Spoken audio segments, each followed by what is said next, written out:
Welcome to the Living to 100 Club podcast. Here's our host, Dr. Joseph Casciani.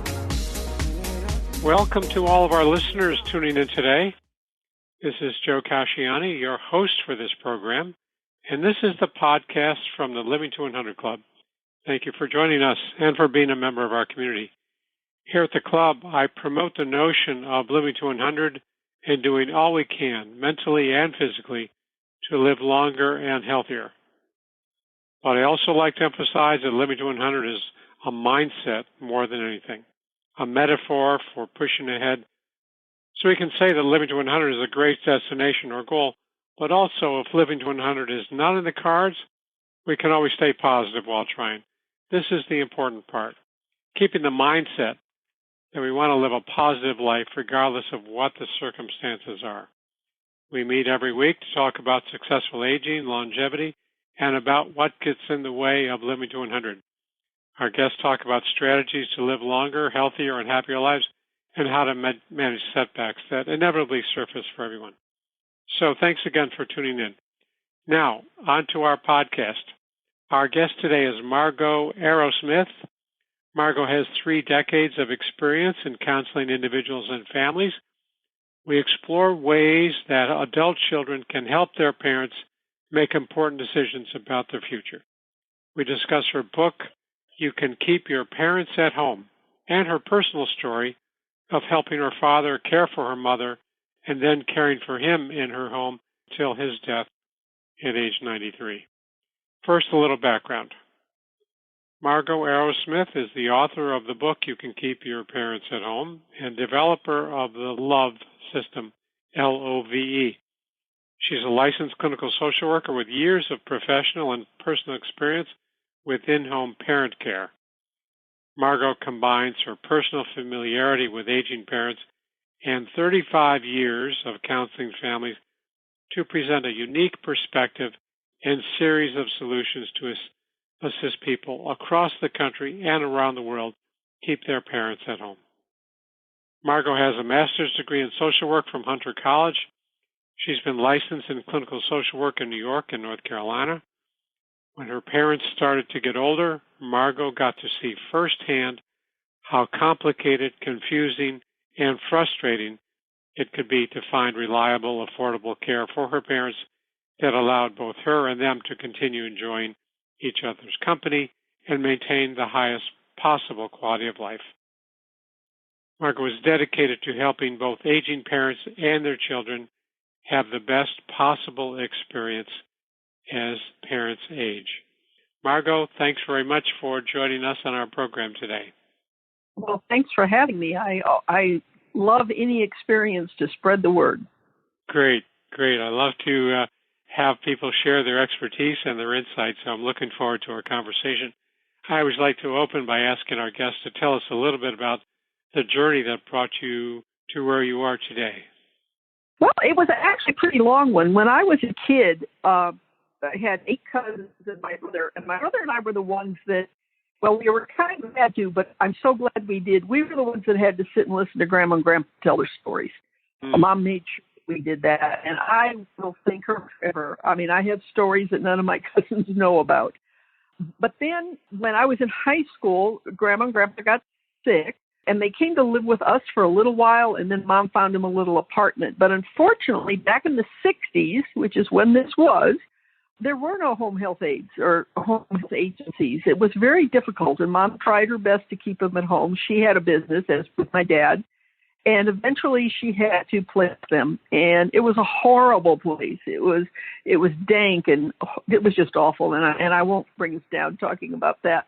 But a lot has changed since then, and most of it for the best, but we also have to be careful about how it's changed. Sure. Right after college, when I didn't graduate from college till I was 27, I got a job working at an intermediate care center, which had people who probably could have stayed at home, but they didn't have enough money to afford rent in New Jersey, so they were here, and they needed some care. But then, right after that, I went and worked for Essex County Parks Department in New Jersey, but all over Essex County. That's where Tony Soprano was, by the way. And we had in the park, they had a beautiful park system, and we had senior citizens clubs in the park.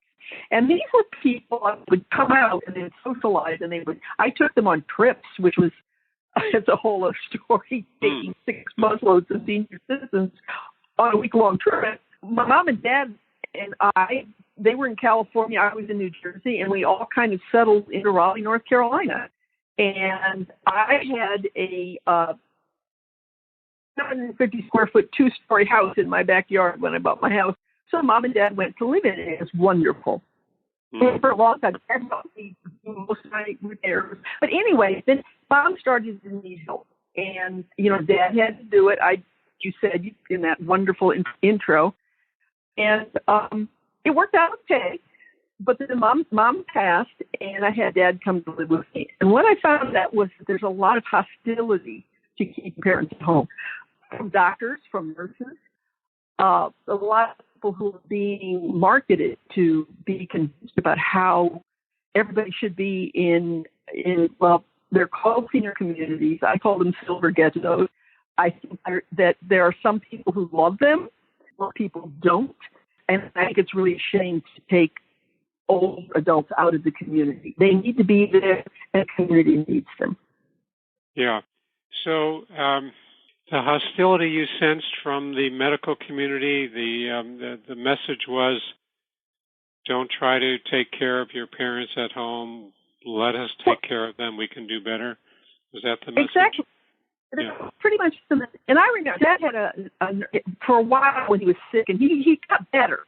But he was at a period where he was pretty sick. So Medicare sent a nurse 3 days a week to take care of him. She loved my dad. Dad loved her. I loved her. She's wonderful. But she just was convinced that Dad would be so much happier and so much better off if he were living in an assisted living. And I knew that he wouldn't, because I knew my dad. He hated being around old people, for one thing, so it would not work for him. But they're just so convinced that there's this one place where everybody goes and socializes and they're all happy. And now that I've worked in them, seeing patients in them, they're not so much that way. No, of course there are all different levels and different levels of care as well. So yeah, so how many years was it that you were caring for your father? 5 years after Mom died. I had good 5 years, and I always made sure he did too, because he wouldn't have liked it. He had chores to do with the house. There was always something he could do to be useful, because he would have been very unhappy to not be useful.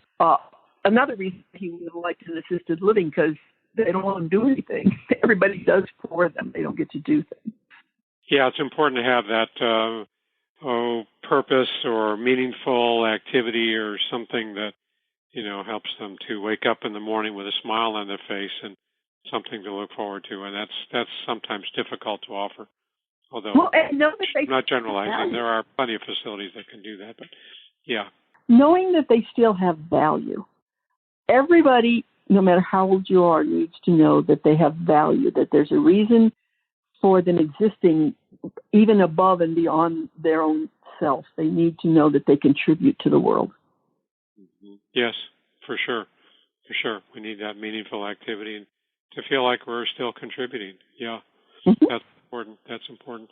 So currently, we'll get back to more about the recommendations and keeping parents at home. But currently, you're working, you have a clinical practice? I have a therapy practice.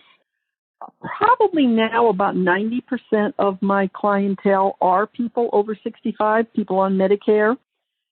That's the gamut. I mean, there are some people who just, trying to adjust to, being old and getting along in the world. But I actually have people who come into me in their late 70s and their 80s, and they really want to do heavy duty, what we used to call analytic work. They've had good lives, by the way. It's not that their lives have been miserable, but they've had things that have just bothered them for so long. And they're like, gosh, I better do it now, because if I don't do it now, it won't get done. But there's so many people who think that once you're a certain age, there's no point doing that kind of work. So it's such a joy to know so many people who still want to work on themselves and become better people.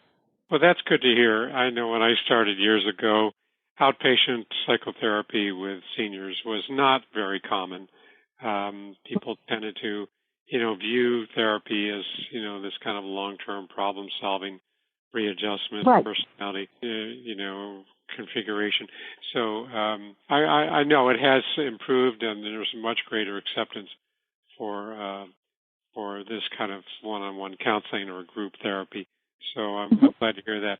90%, that's virtually everybody in your practice. So kudos to you for pretty much.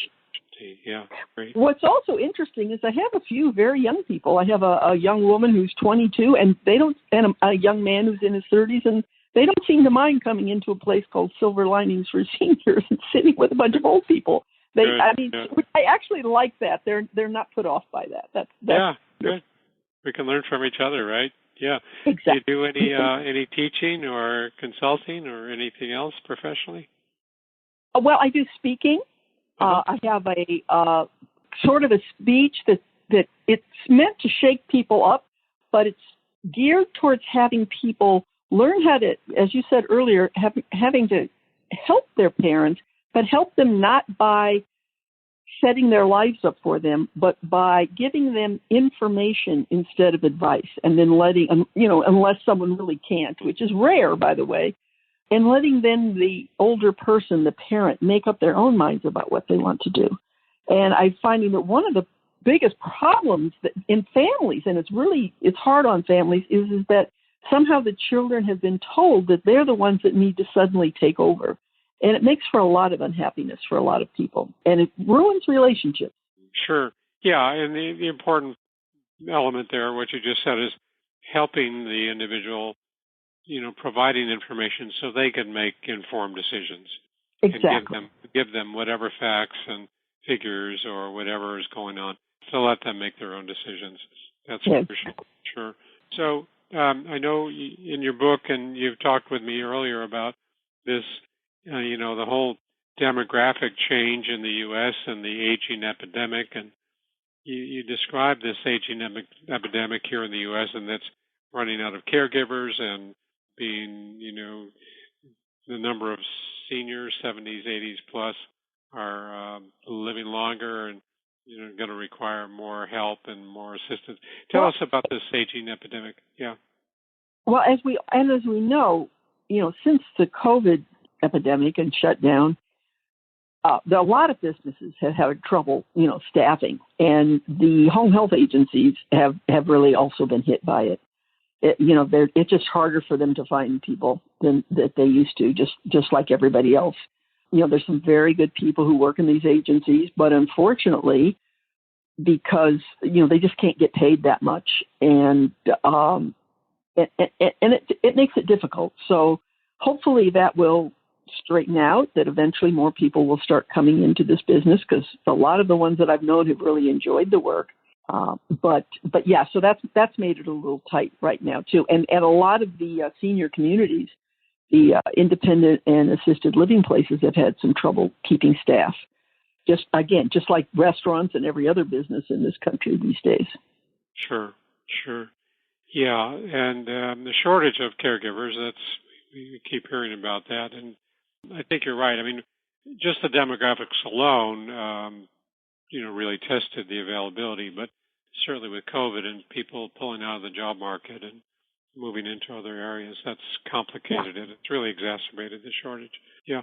So your message is, your information that you like to impart with others is helping parents live at home, aging in place, right? And I think that's a great goal. I think that's so important.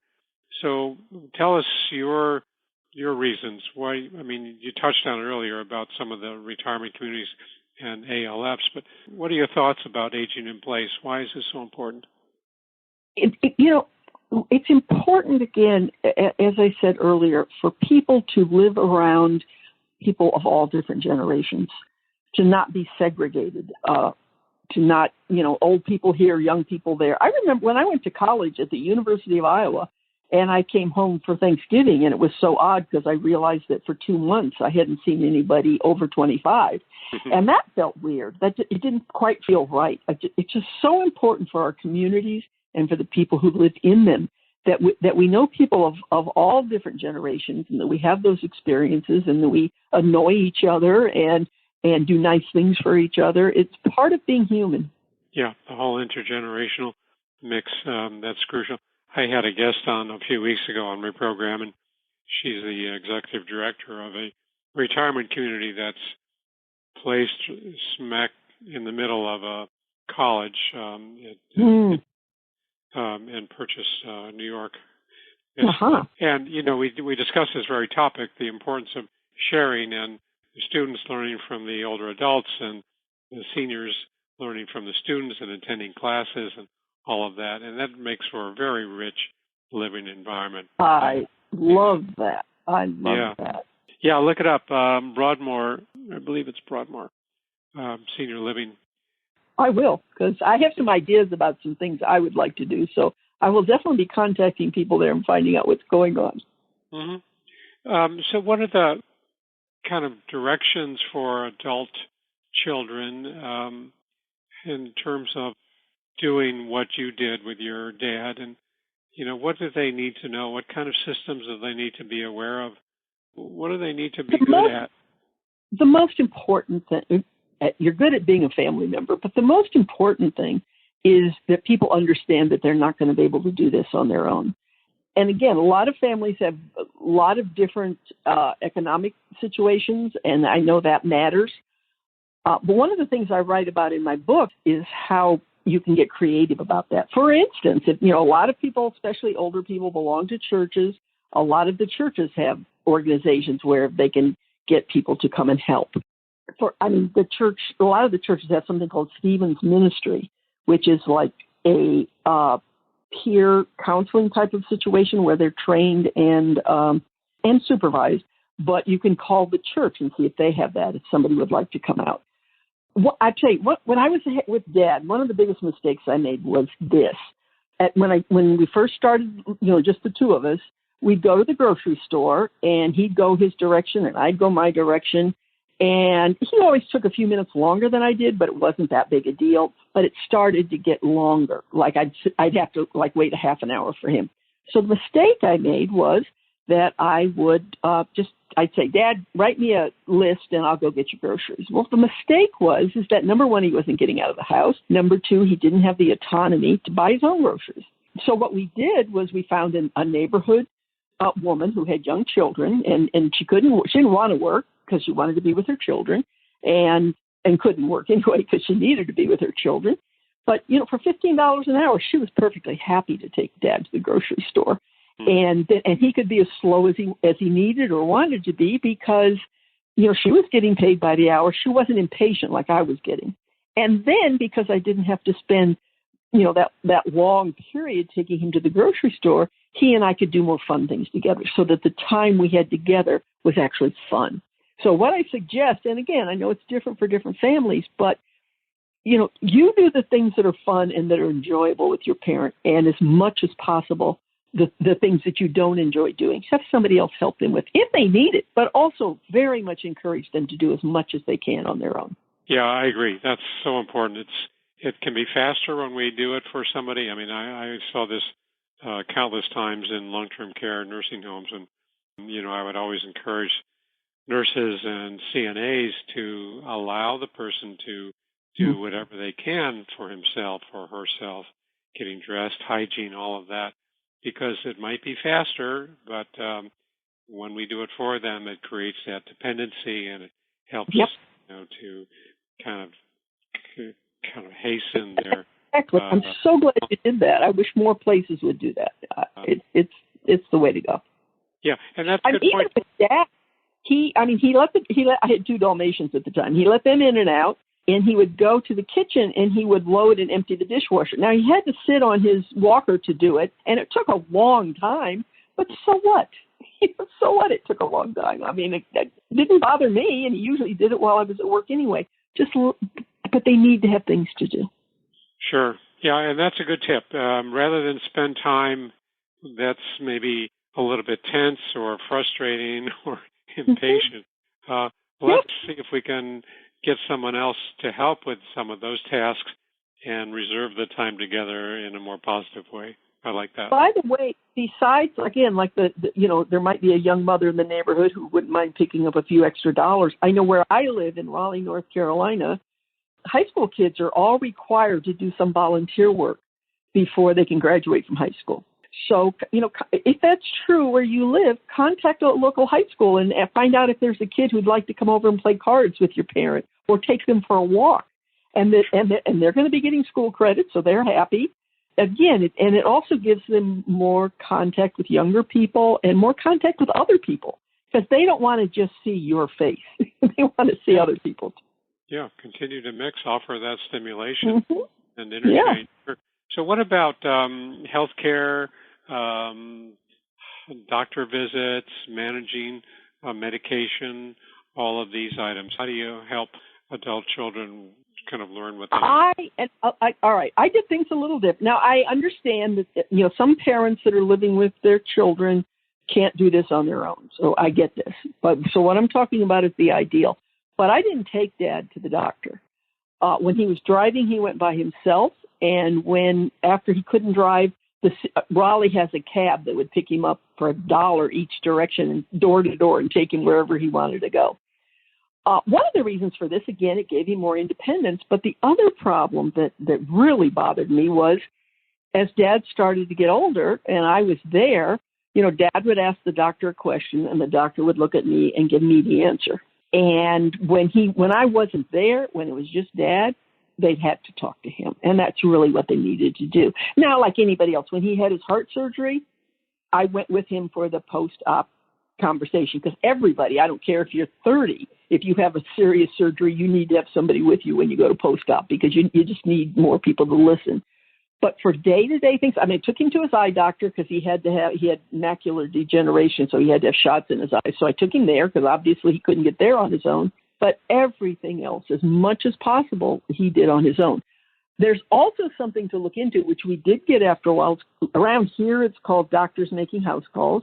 There are more practices where they will do that. Now, they will charge you.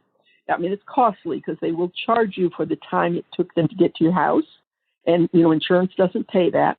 But if you can't afford it, that's a wonderful thing to have also. And Medicare really does. They gave Dad a nurse for about 3 years, and for 6 months of those years, she was coming 3 times a week because he needed it. But you have to do some advocating for that because, again, the tendency is, well, why don't you just put him in a home? Because he'd be unhappy in a home, and so he's not going to go there.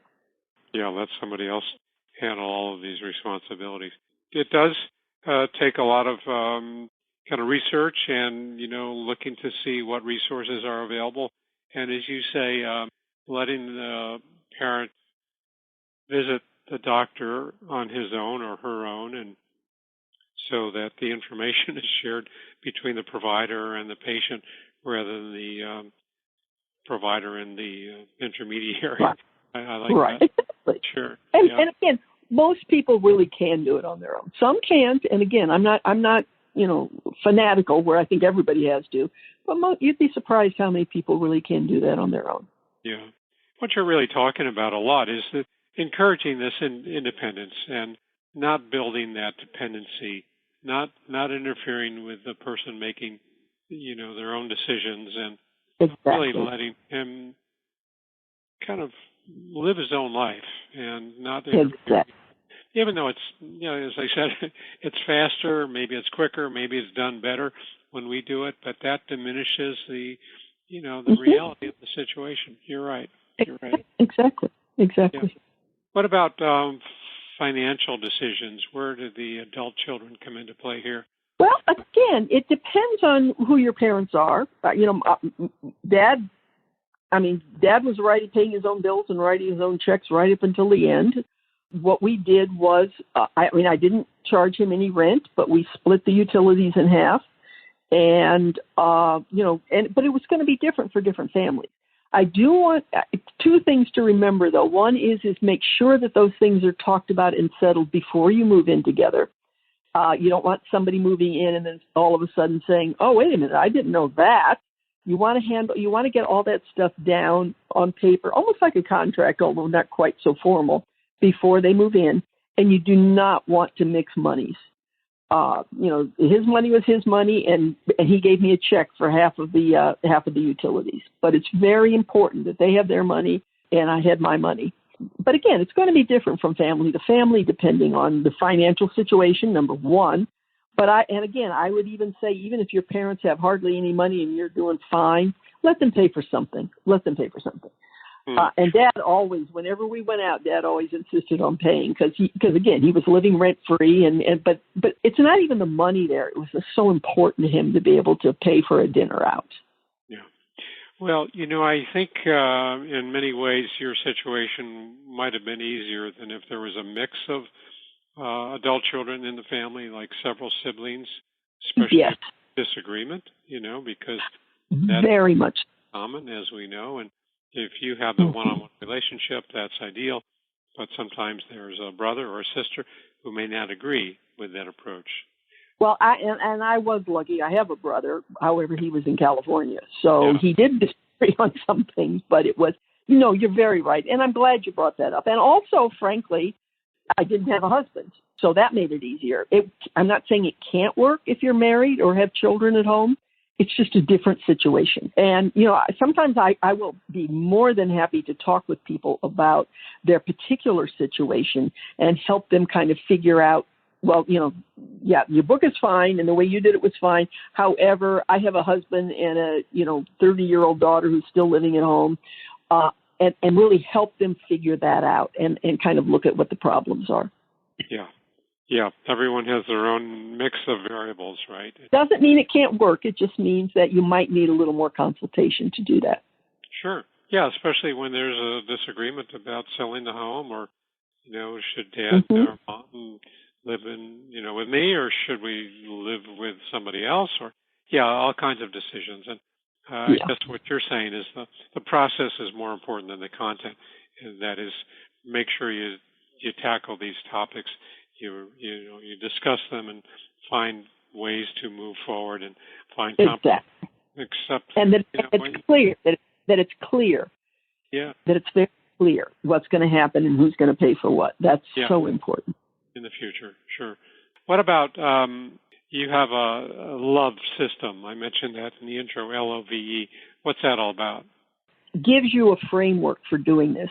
The L with the LOVE is letting go. And let me tell you, my mother was a little difficult, but my father, who I had for 5 years all by myself, was one of the most wonderful man you ever wanted to meet. He was so easy to get along with. However, I remember one time I was going upstairs, he asked me to do something or he didn't, and all of a sudden it flashed through my mind about some choir concert that he missed when I was, in high school. And I'm like, well, now where did that come from? When you're living with somebody, especially when with the kind of dynamics, stuff like that can happen. So what I suggest is that people sit down beforehand and you write out all the things all the ways your parents disappointed you, or or that they did something better for your sibling or what. Just write it down, and I don't care how petty it sounds. Write it down because if it comes to your mind, it's in your head. Write it down. You want to get it out of you. And then you go through them all and you say, well, this one, you know what, now that I look, like, for instance, my father missed a concert when I was in high school. Well, that's a little silly, 50 years later. So I could kind of laugh at that one, but it was out of my head, and that's what's important. Some of them are a little more important, and you say, well, gosh, this is important because Dad has this way of, turning all the lights on. That's not a good example, but something that annoys me. But again, it ahead of time. So you're either going to say, well, we're going to get Dad to change, or I'm just going to learn to live with it. But again, you've gotten it out of your head onto the paper where something can be done about it. And you do that about a lot of things. So, but again, and by the way, anything that you write on that paper, do not show to your parents. It's going to do no good. This is strictly for you. See what kind of garbage you're still hanging on to, so that you can. And again, there's the L, let it go. The O stands for organization, and again, you've got to have a team. And even if it's a volunteer from the church and a volunteer from high school and a woman down the street who works for an hour a week, you still need a team. And it could be family members, but you can't do it all by yourself. If for no other reason your parent wants to see somebody besides you, they get sick of just looking at your face all the time. Even, you go out into the world and you do your job and you see people, but, they want to see somebody besides you, just like you want to see other people. So, but the organization is a matter of, working that out, figuring out what you're going to need and how you're going to get it based on what you can do, what your financial resources are, and, what's available in your neighborhood and what your parent needs. The V is to value. And again, that we kind of talked about that a little earlier. Everybody needs to know that they have some value. My dad, I had 2 big Dalmatians and they were old, so they couldn't stay in the house all day. They needed to be let in and out. So he was actually doing me a very good service. And so it wasn't like I found him some busy work. It was a good service, and I could go to work knowing that the dogs were going to be let in and out. That's about all he could do, but that's all he needed. So that was great. And again, he would empty and load the dishwasher.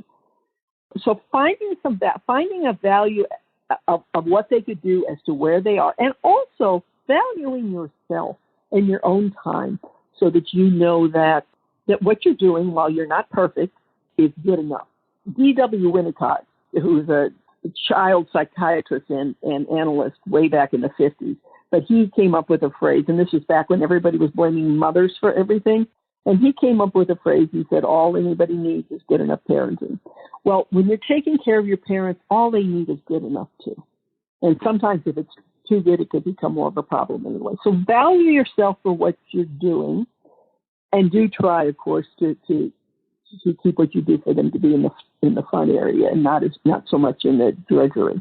The E, again, is just to sit down periodically, once every 6 months, and say, well, how are we doing?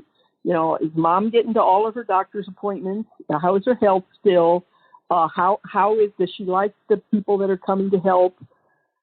Just kind of evaluating it. And most of the time you'll say, well, things are working pretty good. We're okay. Or you might want to tweak a little bit, or you might need to change, a whole person out.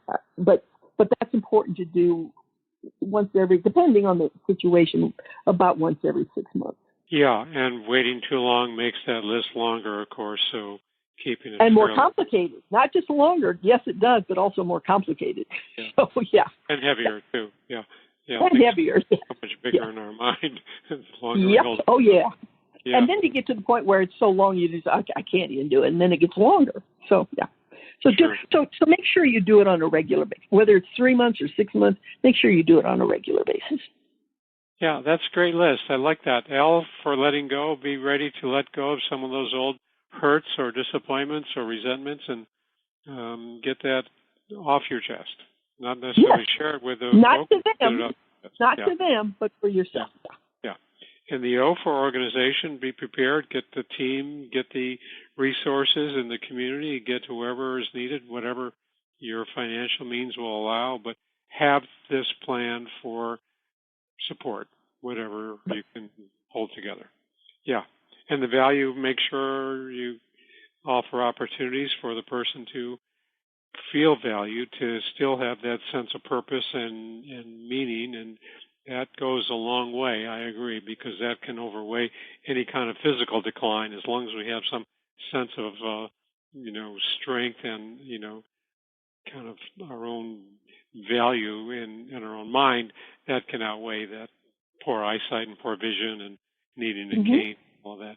Yeah, that's good. And E for evaluate, just do some status checks. How are we doing? What can we fix?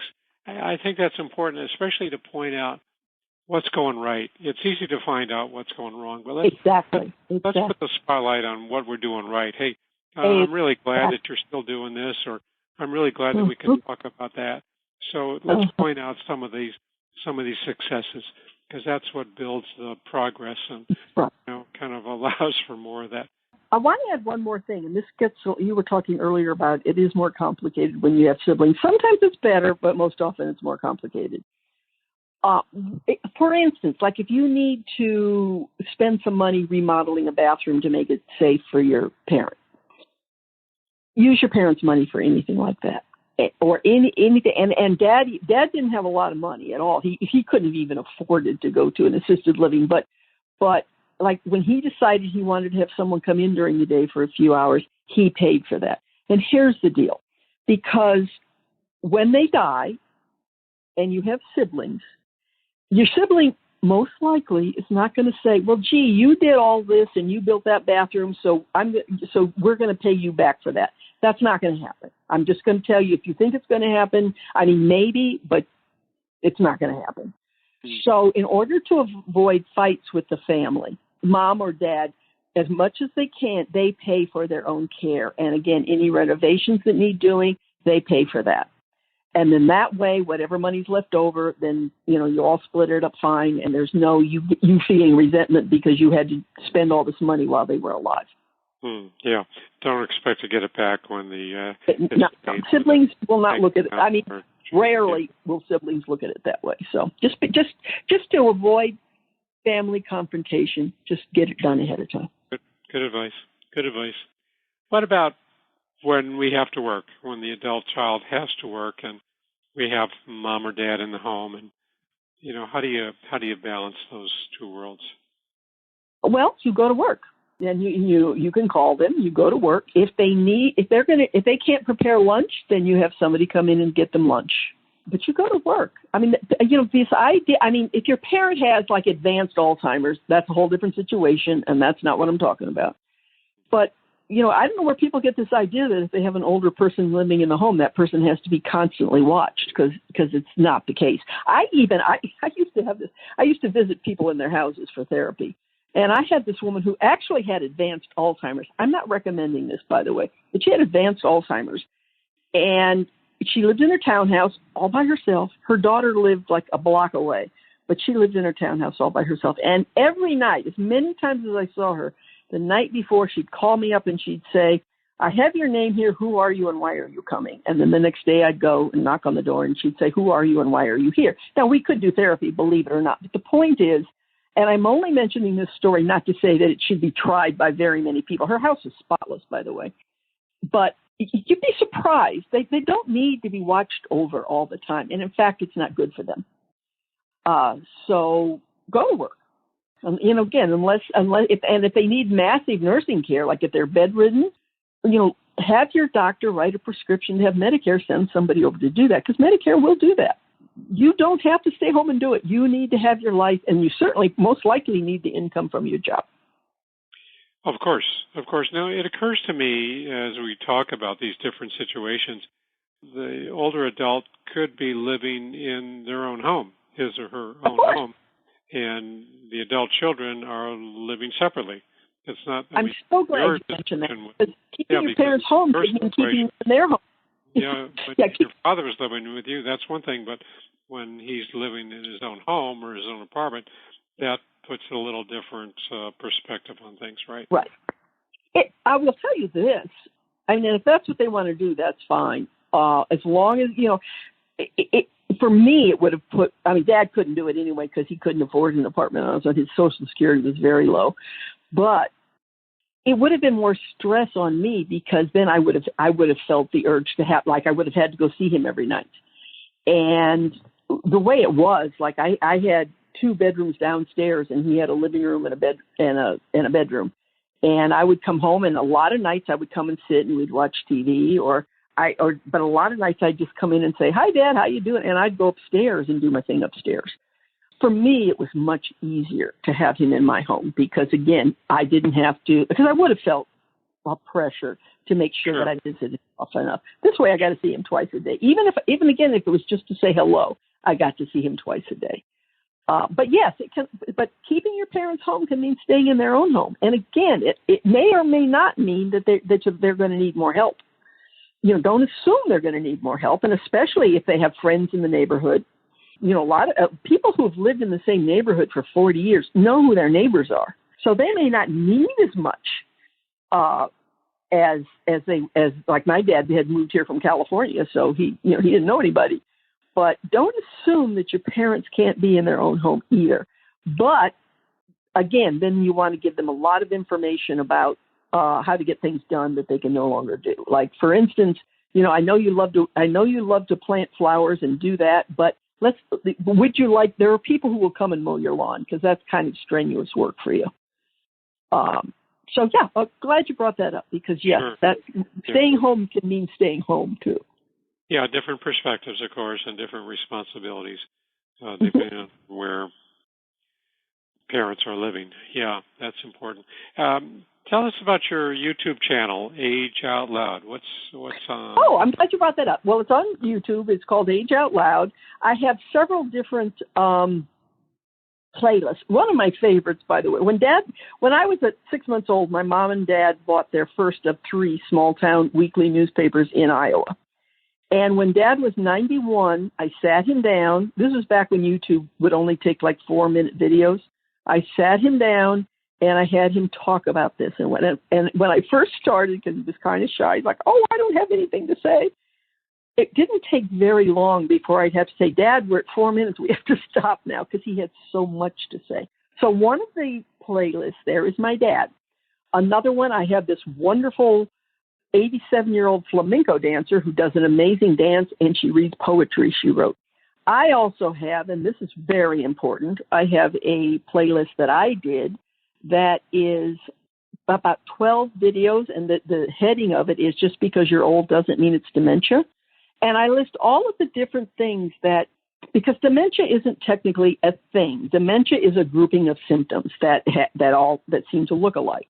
However, just because you have those symptoms doesn't mean you have dementia. It could be as we get older, I'm sure you know this, as we get older, a UTI tends to look more like dementia than it did when we were younger.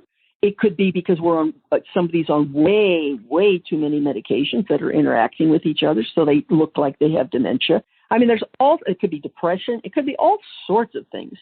And one of my concerns is that when somebody's of a certain age and they have gray hair and they go to the doctor with these symptoms, it's so easy to just call it dementia.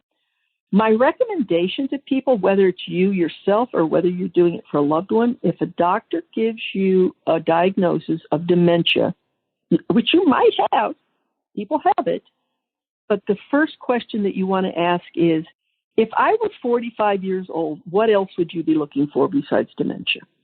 Yeah, that's a good way to question that diagnosis. Sure. Really another conversation, and we might want to do this sometime because I agree. Dementia is a collection of symptoms. It's a syndrome, and it doesn't necessarily say anything about reversibility, or it could be something that is reversible. Sure, like medication. Yeah. Mm-hmm. Yeah. Exactly. Yeah. Or a UTI. And, I mean, doctors are better about the UTIs now, but back in the days when they would diagnose a UTI as dementia, not only was the person having dementia, which they didn't have, but the UTI didn't get treated. Yeah, no treatment for the UTI. Yeah. These playlists, this is all on your YouTube channel, Age Out Loud. Yeah. Somebody can go to YouTube and just search for that channel. Yeah. If somebody out there who's older has a good story or something that they would like to talk about, if they would like to contact me, and if I feel that story is something that would enhance, the channel, I would be more than happy to talk to people to see if someone would like to do something to put on that channel, because I'm really looking to grow it in that way. Great. Well, I was going to ask you, how can people contact you before we wrapped up, but why don't we cover that now? How can people contact you? Well, there's a few ways, and I don't recommend there is a website, You Can Keep Your Parents Home, by the way, which has some wonderful videos on it of some experts, and there's some very good information on there. So you should go to it. It's not the best way to contact me. Right now, and this may seem a little clumsy, but the best way to contact me is to go to my Facebook group, which is Age Out Loud, and send me a message through Facebook. And one of the things, by the way, I'd like to put in a little plug, I'm making a course which helps people figure out what the best place for them to live in retirement is going to be. I start out by teaching them a program which is fun and simple, but what they can figure out what their ideal day is. And then once they've done that, then I talk about all of the different possibilities, and probably more importantly, if, like, say you've decided that you want to go to independent living or assisted living, and people do, I got that. But what questions to ask the salesperson? Because salespeople are only going to tell you what they think they want to tell you. And I'm not putting them down. That's their job. But how to ask them other questions. And when they say something, how to find out what that really means.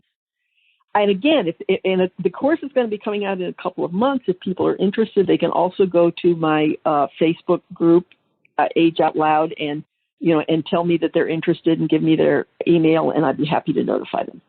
Great. Sounds like a terrific course. A lot of information for people on making some informed decisions, like we talked about. Mm-hmm. Great. Yeah.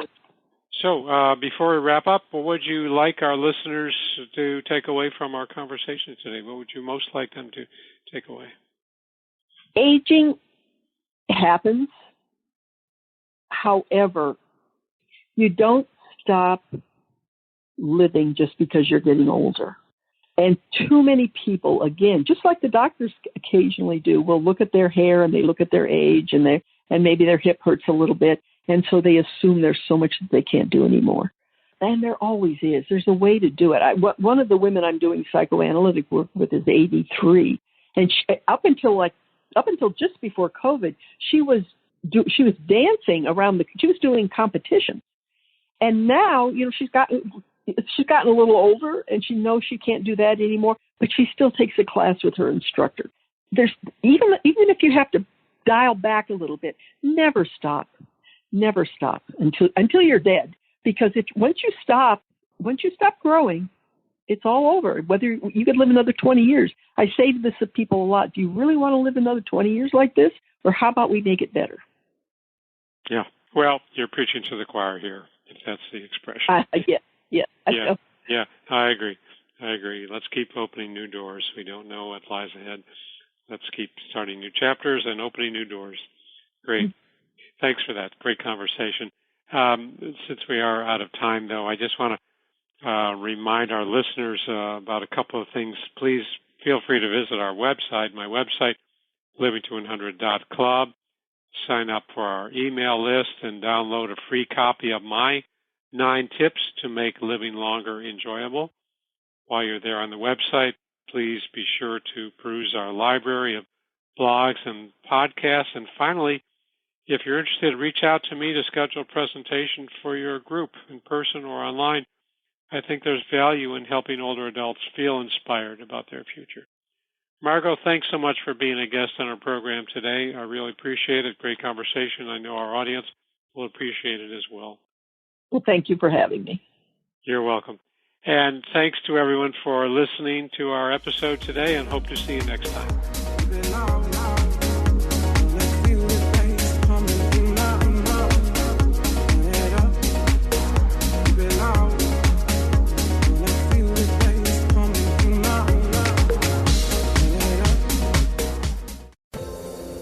Hi everyone, this is Meredith from the Senior Fitness with Meredith podcast, where I discuss all things for seniors, from fitness, your health and wellness journeys, how to be all over strong and beyond. I also have my mini podcast called Motivation with Meredith. It's a great, quick motivational pick-me-up for your days. Join me, listen now, search for Senior Fitness with Meredith on your favorite podcast platform.